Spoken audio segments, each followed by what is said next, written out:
Doctor ortho Ayurvedic oil and capsule. अब दर्द भी घुटने टेकेगा। सीएम धामी ने कहा चंपावत बनेगा उत्तराखंड का मॉडल जनपद। चंपावत को दी 17 विकास परियोजनाओं की सौगात। जनता से किया सीधा संवाद। मॉनसून पर गढ़वाल मंडल प्रशासन अलर्ट मोड पर। 2 जुलाई को सभी जनपदों में मॉक ड्रिल की जाएगी। चारधाम यात्रा में श्रद्धालुओं की सुरक्षा को दी गई है प्राथमिकता।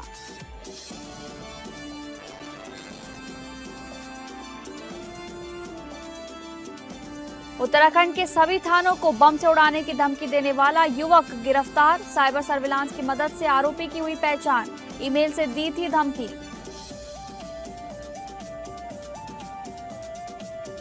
कांवड़ मेले से पहले हरिद्वार पुलिस अलर्ट मोड पर। बस स्टैंड और आसपास के क्षेत्रों में सघन चेकिंग।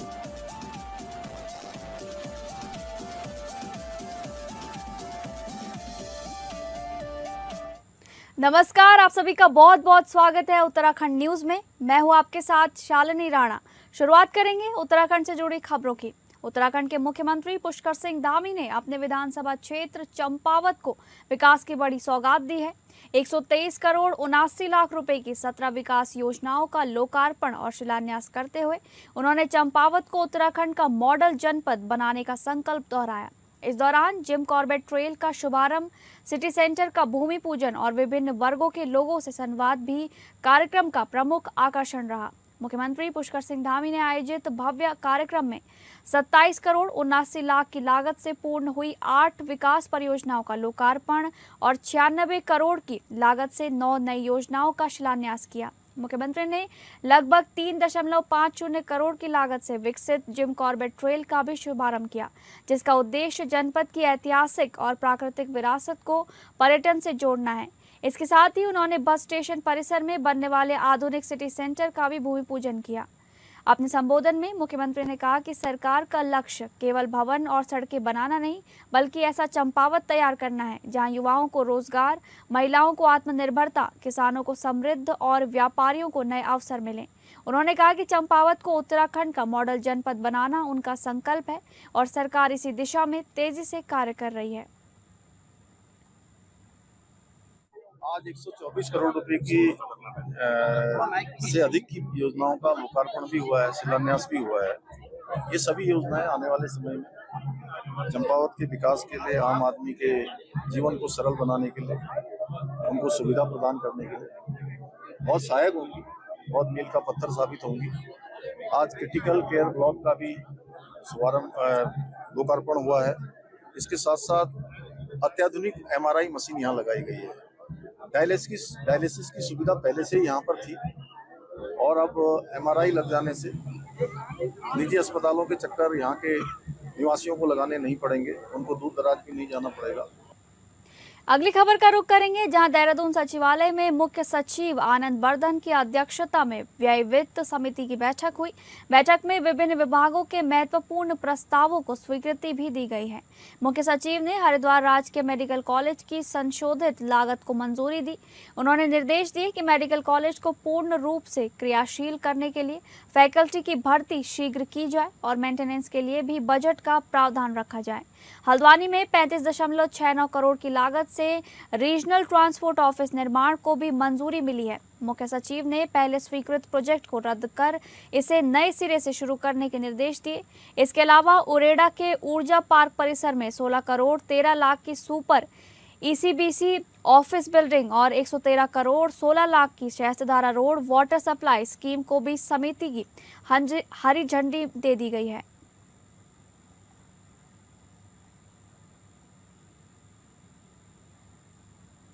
आगामी मानसून को देखते हुए गढ़वाल मंडल प्रशासन अलर्ट मोड पर है। गढ़वाल आयुक्त आनंद स्वरूप के निर्देशन में सभी जिलाधिकारी आपदा से निपटने की तैयारी में जुट गए हैं। मुख्यमंत्री पुष्कर सिंह धामी के निर्देश पर चारधाम यात्रा में श्रद्धालुओं की सुरक्षा को सर्वोच्च प्राथमिकता दी गई है। गढ़वाल आयुक्त ने बताया कि मानसून से पहले 2 जुलाई को सभी जनपदों में मॉक ड्रिल की जाएगी। इसका मकसद विभागों के बीच समन्वय, राहत बचाव की तैयारियों का परीक्षण और क्विक रिस्पांस को मजबूत करना है। इससे वास्तविक आपदा में कम समय में प्रभावी कार्रवाई सुनिश्चित होगी। पुलिस, SDRF, स्वास्थ्य, लोनिवी, विद्युत, पेयजल समेत सभी विभागों को अलर्ट मोड पर रखा गया है। सभी को संसाधन, उपकरण और मानव बल तैयार रखने के लिए निर्देशित किया गया है ताकि राहत कार्यों में देरी न हो। चारधाम यात्रा मार्ग पर भूस्खलन संभावित क्षेत्रों और नदी नालों की निगरानी बढ़ा दी गई है। यात्रियों से मौसम विभाग के अलर्ट और प्रशासन की एडवाइजरी मानने की भी अपील की गई है।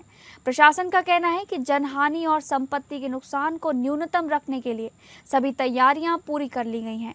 विभागों के समन्वय और त्वरित कार्रवाई से गढ़वाल मंडल हर चुनौती के लिए तैयार दिख रहा है। आगामी मानसून के लिए हम लोगों ने सारे जनपदों के साथ मीटिंग करके और उन्हें जितनी भी जो संबंधित विभाग हैं, जो स्टेक होल्डर्स हैं, सबको निर्देशित किया हुआ है। और इस समय आप जानते हैं चारधाम यात्रा भी चल रही है, तो आपदा अगर कोई स्थिति बनती है तो वो अत्यंत संवेदनशीलता होगी। और इस संबंध में हम लोगों ने आपदा प्रबंधन विभाग से भी रिक्वेस्ट किया था, तो वो एक मॉक ड्रिल 2 तारीख को आयोजित कर रहे हैं मानसून के संबंध में। तो उसमें जो भी घटनाएं प्रदर्शित की जाएंगी, जो अक्सर घटती हैं, उसके अनुसार सभी लोग अपनी तैयारी करेंगे और एक अभ्यास करेंगे, जिससे अगर भविष्य में कोई आपदा आती है तो उसको सही तरीके से उससे निपटा जा सके।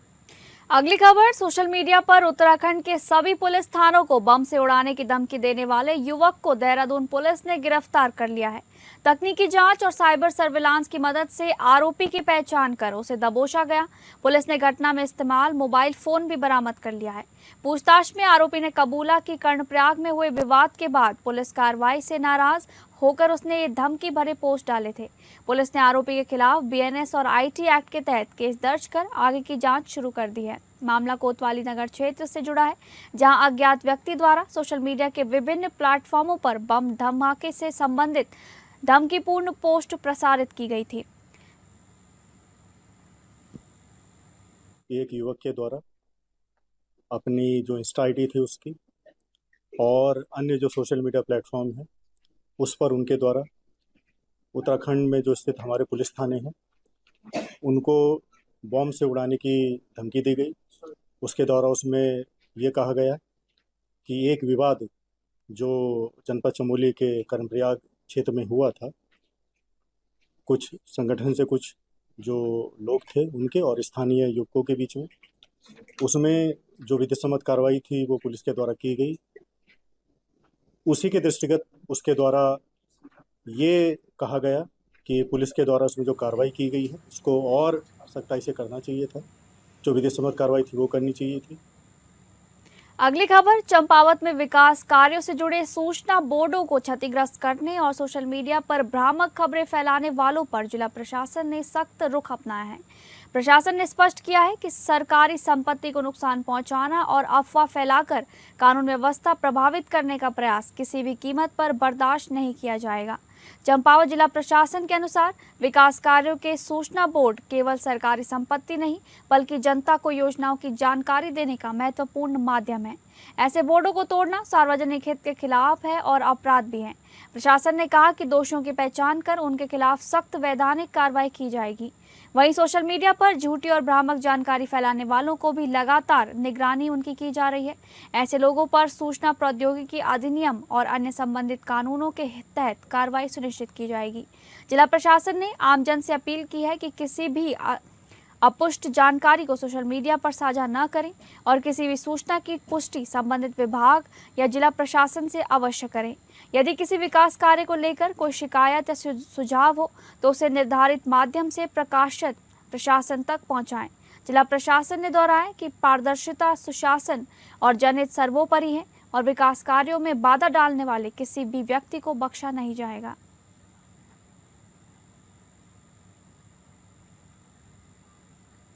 अगली खबर का रुख करेंगे, जहां चंपावत में मानसून को देखते हुए जिला प्रशासन पूरी तरह अलर्ट मोड पर है।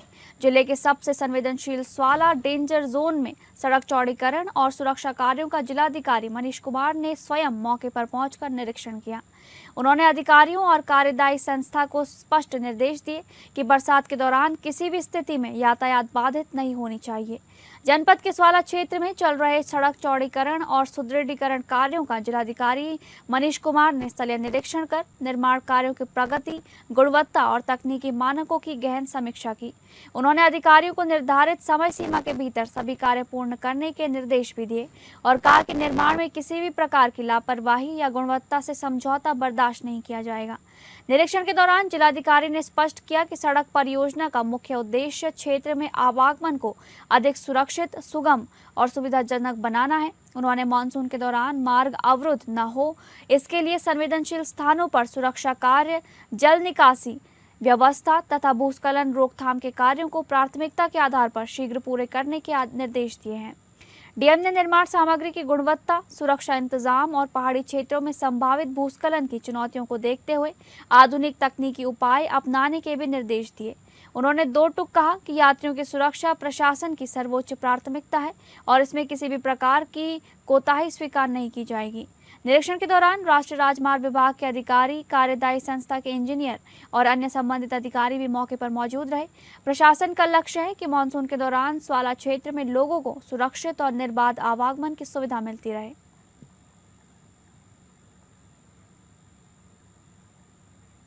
चंपावत में लगातार सुबह करीब 4 बजे से बारिश लगातार हो रही है। उसने पूरे क्षेत्र में मानसून की जोरदार आमद का एहसास करा दिया है। रुक रुक कर नहीं बल्कि लगातार हो रही बारिश से जनजीवन प्रभावित होने लगा है। कई स्थानों पर सड़कों पर पानी भर गया है, जिससे लोगों को एक स्थान से दूसरे स्थान तक आने जाने में कठिनाइयों का सामना करना पड़ रहा है। सुबह से ही घने काले बादलों ने पूरे आसमान को ढक रखा है। पहाड़ों से टकराते और उन्हें छूते बादलों का मनमोहक दृश्य जहां प्रकृति की खूबसूरती बयां कर रहा है, वहीं लगातार हो रही बारिश लोगों की दिनचर्या पर भी असर डाल रही है। बारिश के कारण बाजारों में सामान्य दिनों की तुलना में कम चहल पहल देखने को मिल रही है। दोपहिया वाहन चालकों और पैदल यात्रियों को सबसे अधिक परेशानी का सामना करना पड़ रहा है। पहाड़ी क्षेत्रों में फिसलन बढ़ने से लोगों को अतिरिक्त सतर्कता बरतने की आवश्यकता है। मौसम का मिजाज साफ संकेत दे रहा है कि मानसून अब पूरी तरह सक्रिय होता दिखाई दे रहा है। यदि बारिश का यही सिलसिला जारी रहा तो निचले इलाकों में जलभराव और पहाड़ी मार्गों पर भूस्खलन जैसी स्थितियां भी उत्पन्न हो सकती हैं। फिलहाल प्रशासन और संबंधित विभाग स्थिति पर नजर बनाए हुए हैं। वहीं आमजन से अपील की जा रही है कि आवश्यक यात्रा से बचें, अनावश्यक यात्रा से बचें और बारिश के दौरान पूरी सावधानी बरतें।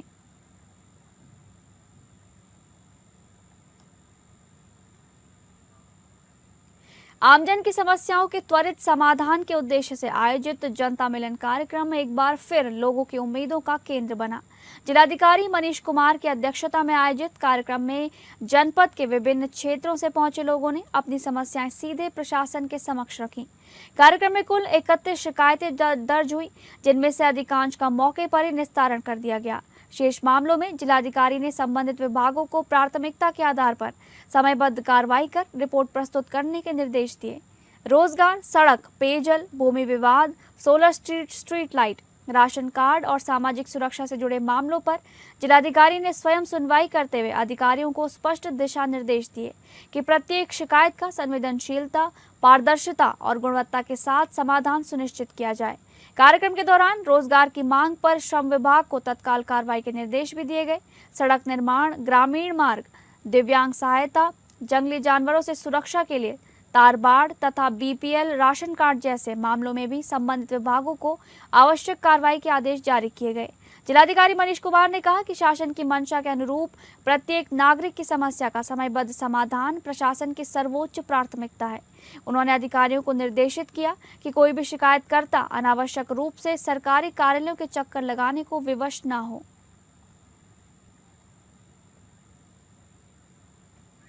खबरों के सिलसिले में आगे बढ़ेंगे। रानीखेत विधानसभा क्षेत्र के गांव एरोली में सड़क सुविधा न पहुंचने से ग्रामीणों में भारी नाराजगी देखने को मिल रही है। इस नाराजगी के चलते ग्राम सभा एरोली के समस्त ग्रामीणों ने संयुक्त मजिस्ट्रेट दीक्षिता जोशी को ज्ञापन दिया है। ग्रामीणों का कहना है कि आज़ादी के दशकों बाद भी गांव सड़क सुविधा से वंचित है, जिससे दैनिक जीवन में अनेक समस्याओं का सामना करना पड़ रहा है।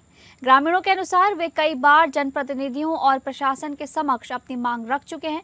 उनका आरोप है कि रानीखेत के पूर्व और वर्तमान जनप्रतिनिधियों को कई बार ज्ञापन सौंपा गया है, बस आश्वासन मिलता है लेकिन रोड नहीं।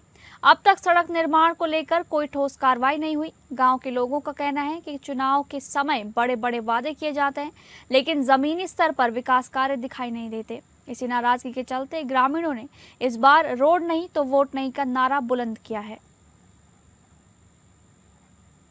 आज हमारा यहाँ ज्ञापन देने का मुख्य उद्देश्य है कि हमारे ग्राम महरौली को काफ़ी समय से टामाटोली दी जा रही है कि आज हमारे गांव में सड़क आ जाएगी, आज हमारे गांव में सड़क आ जाएगी। आज से 15-20 सालों से तो मैं भी देख रहा हूं कि रोड हर इलेक्शन के टाइम पे कहा जाता है कि भैया इस बार पक्का रोड आ जाएगी, इस बार पक्का रोड आ जाएगी। आज से पहले भी जितने विधायक रहे उन्होंने रोड लाएंगे कहा, पर आज तक रोड नहीं आ पाई है।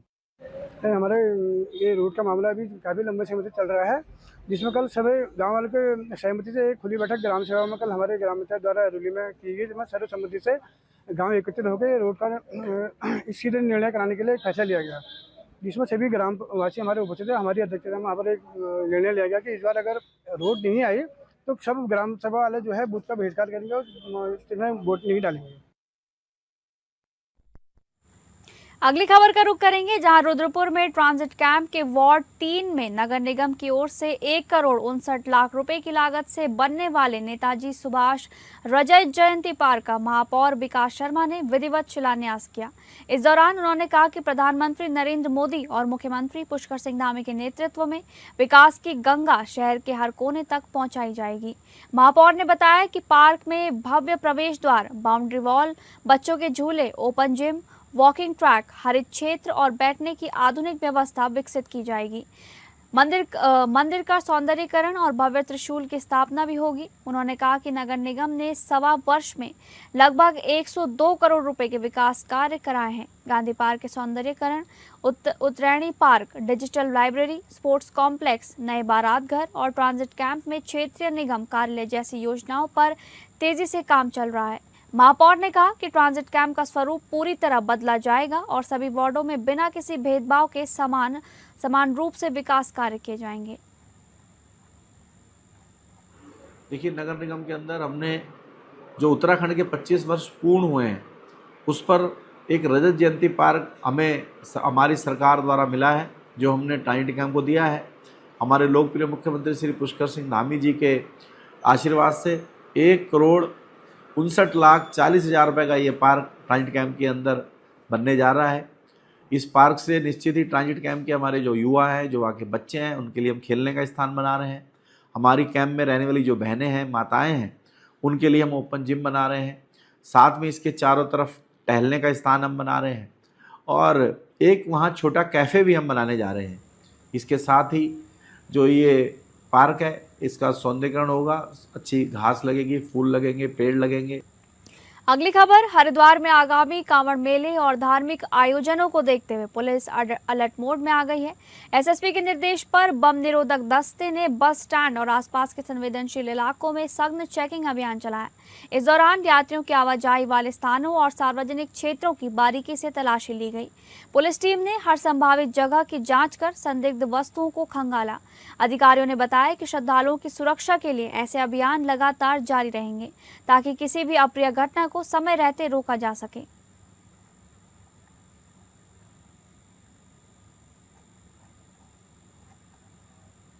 इसी कड़ी में कुंभ मेले की तैयारी को लेकर हरिद्वार में मेला प्रशासन और अखाड़ों के साथ संतों के बीच मीटिंग हुई।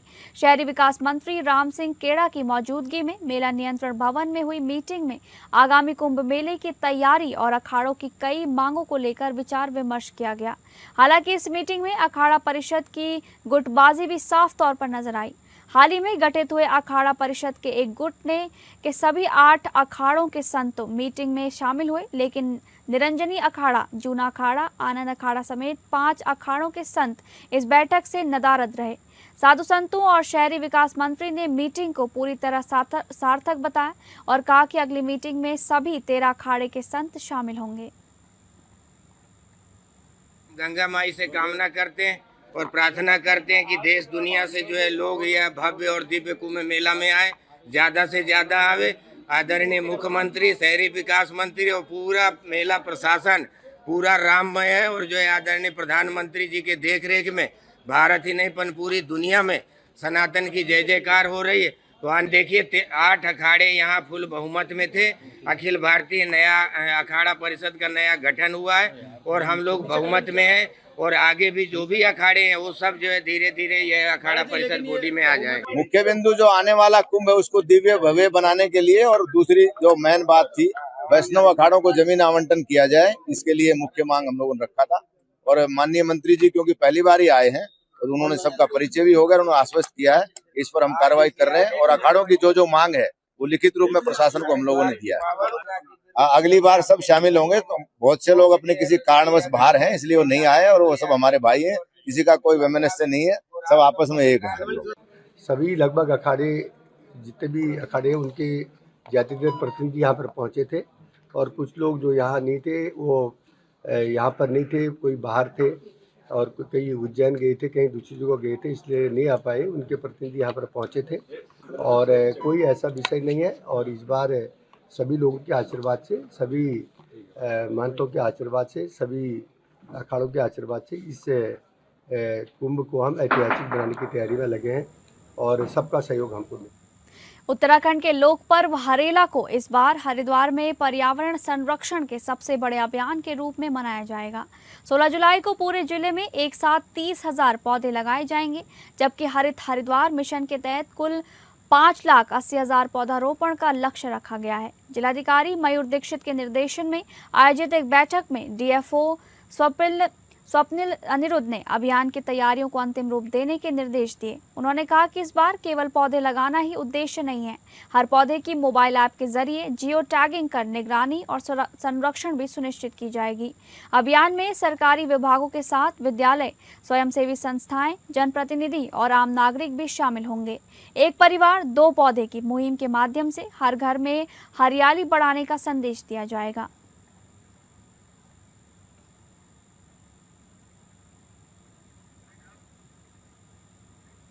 फिलहाल उत्तराखंड न्यूज में बस इतना ही। नमस्कार।